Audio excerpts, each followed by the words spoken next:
اب اس موضوع کے طور چند سوالات ہیں اور ان کے میں جواب ساتھ ساتھ دیتا ہوں. پہلی بات یہ ہے کہ میڈیا نے واقعی اس مسئلے کو اچھالا ہے اور یوں لگ رہا ہے کہ مسلمانوں میں یہ بات عام ہو چکی ہے اور ایک رجحان یا ظہور یا فنومینا ہو چکی ہے کہ خودکشی مسلمان کرتے ہیں. تو کیا واقعی مسلمان خودکشی کا رجحان ہو چکا ہے مسلمانوں میں یا کوئی فنومینا ہے؟ یہ بات غلط ہے.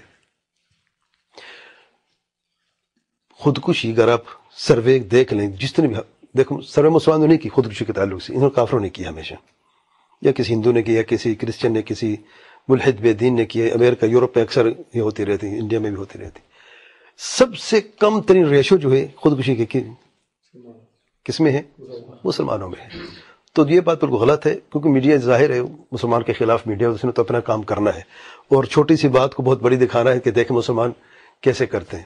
تو یہ عمل ہوا ہے، غلط ہوا ہے. خودکشی غلط، میں تفصیل کچھ بتاتا ہوں ابھی آگے. تو غلط ہے، شرعاً جائز نہیں ہے. میں حکم بھی انشاءاللہ بتاؤں گا میں. لیکن یہ جو ہوا ہے، یہ کہنے کہ مسلمانوں میں عام ہو چکا ہے، رجحان ہو چکا ہے، یہ بے بنیاد بات ہے، غلط بات ہے.